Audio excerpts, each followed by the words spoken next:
శ్రీ గణేశాయ నమః. శ్రీ సరస్వతియే నమః. శ్రీ గురుభ్యో నమః. శ్రీ గురు చరిత్ర 12వ అధ్యాయం. సిద్ధయోగి ఇంకా ఇలా చెప్పారు. అప్పుడు ఆ తల్లి పుత్రవాత్సల్యంతో ఇలా అన్నది, నాయనా, నీవు లోకానికి ధర్మం చెబుతావు కదా, మరి నీవు కూడా 12 సంవత్సరాలు బ్రహ్మచర్యం అవలంబించాక, గృహస్థుడవై బిడ్డలు కలిగాక సన్యసించి లోకానికి ఆదర్శం చూపాలి కదా. ఇలా క్షణికావేశంలో సన్యాసం స్వీకరిస్తే వాసనాక్షయము అవక మానవులు పతితులవుతారని శాస్త్రాలు హెచ్చరిస్తున్నాయి కదా అని బ్రతిమలాడింది. అప్పుడు వటువైన నరహరి అలనాడు కపిలుడు తల్లికి జ్ఞానోపదేశం చేసిన విధంగా ఆమెకు తత్వం ఇలా బోధించాడు.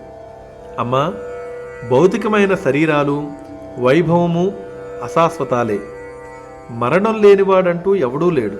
మృత్యుదేవత ఎప్పుడూ జీవితాన్ని వెంటనంటే ఉంటుంది. యువకులకైనా వృద్ధులకైనా ఈ శరీరం ఎప్పుడు రాలిపోతుందో తెలియదు. అప్పిచ్చినవాడు తానిచ్చిన గడువు ఎప్పుడు తీరుతుందా అని లెక్క పెట్టుకుంటూ ఉన్నట్లు మృత్యుదేవత కూడా మానవుల జీవితకాలాన్ని లెక్క పెడుతూనే ఉంటుంది. రాత్రి పగలు అన్నవి మానవుని ఆయుర్దాయాన్ని ఎగరగొట్టుకుంటూ పోతూ ఉంటాయి. ఈ శరీరము, భార్యాబిడ్డలు, గృహము, ధనము, జీవితము అశాశ్వతమని మరచి అవే ప్రధానమనుకుని జీవించేవారు పశువులు వంటివారు. కనుక ధర్మాచరణం ఒక్కటే మానవుల యొక్క కర్తవ్యం. అలా కాక మృత్యువును జయించిన వారు మాత్రమే నీవు చెప్పినట్లు విరామంగా జీవించవచ్చును. కానీ మానవులు కొద్ది నీరు మాత్రమే ఉన్న సరస్సులోని చేపలు వంటివారు. ఆ కొంచెం నీరు ఇంకిపోయాక వాటి గతేమిటి? ఈ కలియుగంలో మానవునికి 100 ఏండ్లు ఆయుర్దాయం. అందులో సగకాలం నిద్రలోనూ, బాల్యము పరాధీనత వలన ఇంకొంతకాలము గడిచిపోతుంది.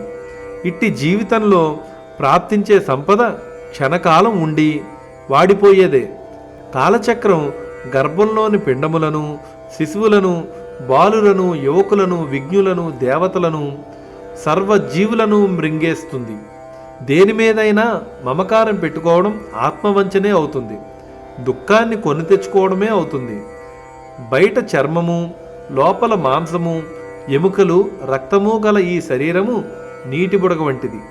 శరీరము జడము, నశ్వరము. ఆత్మ చిత్స్వరూపము, శాశ్వతము. దానికి సుఖదుఖాలు లేవు. ఉన్నాయనుకోవడం అజ్ఞానం మాత్రమే. సద్గురు కటాక్షం వలన మానవుడి మాయను దాటాలి. ఉత్తమమైన మానవ జన్మము ఎత్తి కూడా ఆత్మకు శ్రేయస్సును చేకూర్చుకోనివాడే నిజమైన ఆత్మవంచకుడు, ఆత్మఘాతకుడు, బ్రహ్మఘాతకుడు కూడా అవుతాడు. అమ్మా, ఈ మాటలు సామాన్యుల విషయంలోనే ఇంత వాస్తవమైతే కారణ జన్ముడినైనా నాకేది కర్తవ్యం? విషయసుఖాలు వదలలేని వారికి నీవు చెప్పినట్లు గృహస్థాశ్రమం తర్వాత సన్యసించడం అనేటువంటిది తగి ఉన్నది. నాకట్టి విషయవాసనలే లేవు. కనుక ధీమంతుడనైనా నాకు ఎట్టి విఘ్నాలు రాజాలవు. నేను బ్రహ్మచర్యాశ్రమం నుండే సన్యాసం తీసుకుంటాను. నన్ను ధ్యానిస్తూ ఉండు, సంసారాన్ని దాటగలవు అని యశోదకు బాలకృష్ణుడు చూపినట్లు తన దివ్య రూపాన్ని దర్శింపజేశాడు. ఆయన ప్రసాదించిన యోగ దృష్టితో ఆమె ఆ మూర్తిని కన్నులారా దర్శించి ఇలా అన్నది, స్వామి, నీవు పుట్టుకలేనివాడవు. బ్రహ్మాండాలన్నీ నీలోనే ఉన్నాయి. బ్రహ్మకు కూడా నీ గుణరూపాలు కొంచెమైనా తెలియరానివి. మాయామోహితురాలునైనా మానవ స్త్రీని నాకెలా తెలుస్తాయి? ఈ జ్ఞానమైనా నీవు అనుగ్రహించినదే. నీవు సత్య సంకల్పుడవు. నీ సంకల్పానికి నేను అడ్డు చెప్పను. లోకహితం చేయడానికి అవతరించిన నిన్ను నా పుత్రుడు అని తలచి ఇంట కట్టిపెట్టుకొనడం సరికాదు. అయితే నీ యొక్క ఈ దివ్యమైన ఆకారం నా మనస్సులో స్థిరంగా నిలిచేటట్లు అనుగ్రహించు. నాకింకా పుత్రులు కలుగుతారని అన్నావు కదా. మాకింకొక్క బిడ్డడైనా పుట్టే వరకు నీవిక్కడే ఉండు. అప్పటి వరకు సన్యసించడానికి నేను అనుమతించను. నీవు నా మాట వినకుండా వెళ్ళిపోతే నేను మరణిస్తాను. నిన్ను విడిచి నేను బ్రతకలేను అని ప్రార్థించింది. అప్పుడు శ్రీహరి, అమ్మా, నీకొక సంవత్సర కాలంలో కవలలు పుడతారు. అంతవరకు నేను ఇక్కడే ఉంటాను, కానీ ఆ తర్వాత నా సంకల్పానికి అడ్డు చెప్పకూడదు అని ఆమె వద్ద మాట తీసుకున్నాడు. అతడు పరమేశ్వరుడన్న జ్ఞానంతో స్వామిని ఆ దంపతులిద్దరూ నిత్యము అర్చిస్తూ ఉండేవారు. చతుర్వేద పారంగతులు, షట్శాస్త్ర నిపుణులు కూడా ఆయన వద్ద విద్యార్థులై కృతార్థులయ్యారు. ఆయన ఎందరికో వేదాలను బోధించేవారు. పామరులకి ఆయన ధర్మ సూక్ష్మాలు చెప్పేవారు. ఇలా సంవత్సరం గడిచేసరికి అంబకు 2 మగపిల్లలు పుట్టారు. వారికి 3 నెలలు రాగానే ఒకరోజు అంబ పిల్లలను ఆడిస్తూ ఉంటే నరహరి వచ్చి, అమ్మా, నేను చెప్పినట్లే వీరిద్దరూ పుట్టారు. నీకింకా 2 కొడుకులు, 1 కూతురు కలుగుతారు. నీ కోరిక ఫలించింది. నా మాట నిలబెట్టుకున్నాను. కనుక నీవిచ్చిన మాట ప్రకారం నాకు అనుమతిస్తే నేను తీర్థయాత్రలకు బయలుదేరుతాను. అయితే నీవు మాత్రం నన్ను సంతోషంగా సాగనంపాలి అన్నారు. అప్పుడు తల్లిదండ్రులు ఇద్దరూ ఆయనకు నమస్కరించి, మేమింతవరకు మాయలో తగులుకొని నీవు మా బిడ్డవే అనే భ్రాంతితో ఎప్పుడైనా నిష్ఠూరాలాడి ఉంటే మమ్మల్ని క్షమించు. నీవే మా కులదైవమని ఇప్పుడు తెలుసుకున్నాము. నీవు మా వంశాన్ని ఉద్ధరించడానికి ఇక్కడ జన్మించావు. నీవు మా రక్తమాంసాలు పంచుకోవడం వల్ల మా దేహాలు కూడా పవిత్రమయ్యాయి. ఇక ముందు మా గతేమిటి అని అన్నారు. మీ దర్శనం మాకింకెప్పటికీ లేకుంటే మేమెలా జీవించగలము అని పలికారు. అప్పుడు నరహరి, మీరెల్లప్పుడూ నన్ను ధ్యానించండి, మీకిక జన్మ ఉండదు. అమ్మా, నీకు నన్ను చూడాలని ఉంటే నన్ను స్మరిస్తే తక్షణమే నీకు నా దర్శనం లభిస్తుంది. 30 సంవత్సరముల తర్వాత నేను మళ్ళీ మీ వద్దకు వస్తాను అని చెప్పాడు. అలా తల్లిదండ్రుల అనుమతి తీసుకుని ఆయన తలపై శిరస్త్రాణము, కౌపీనము, కాషాయాంబరము, చేతన దండము ధరించి చిరునవ్వులొలకిస్తూ మహా సంతోషంగా బయలుదేరాడు. ఆ దృశ్యం చూసిన జనం 9 సంవత్సరాల పిల్లవాడు ఇల్లు విడిచిపోవడానికి ఆ తల్లి ఎలా అనుమతిస్తూ ఉన్నది అని ఆశ్చర్యపోయారు. కొందరు ఈయన అవతారమూర్తి, ఈయనను కన్న తల్లిదండ్రులు ధన్యులు అని అన్నారు. సాధువులు ఆయన భగవంతుడనే భావంతో నమస్కరించారు. ఆ గ్రామస్తులందరూ కొంత దూరం వెళ్ళి ఆయనకు వీడ్కోలు చెప్పి తిరిగి వెళ్ళాక తల్లిదండ్రులు మరికొంత దూరం ఆయన వెంట వెళ్ళారు. అక్కడ నరహరి వారికి కర్పూరం వలె తెల్లగానున్న తన దత్తాత్రేయ స్వరూపమును, తర్వాత శ్రీపాద శ్రీవల్లభ స్వామి స్వరూపంగా దర్శనమిచ్చారు. అది తమ శని ప్రదోష పూజా ఫలితమేనని తలచి ఆ తల్లిదండ్రులు, మా జన్మలు ధన్యమయ్యాయి, మీరు దయతో మళ్ళీ మాకు దర్శనం ఇవ్వాలి అని వేడుకోగా ఆయన తప్పక మళ్ళీ దర్శనమిస్తాను అని మాట ఇచ్చి వాళ్లను వెనకకు పంపాడు.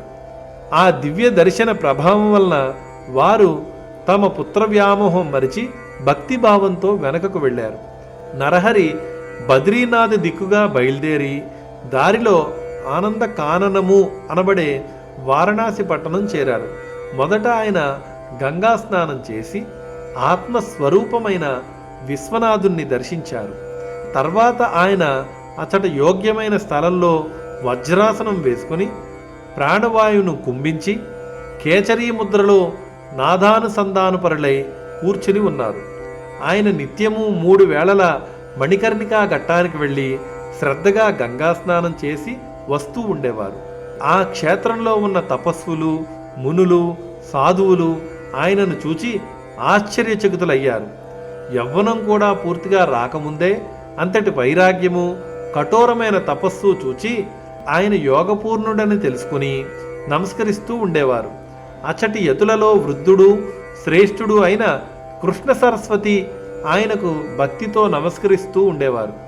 ఆయన సాక్షాత్తు అవతార పురుషుడని, సన్యాస మార్గాన్ని పునరుద్ధరిస్తాడని, ఆయన విశ్వగురుడైనప్పటికీ లోకోద్ధరణ కోసం మాత్రమే ఆదర్శప్రాయుడైన సాధకుని వలె తపస్సు చేస్తూ ఉన్నాడని, కనుక ఆయన వయస్సులో చిన్నవారైనా జ్ఞానంలో వృద్ధులే కనుక ఆయనకు యతులు కూడా నమస్కరించవచ్చునని కృష్ణ సరస్వతి చెబుతూ ఉండేవారు.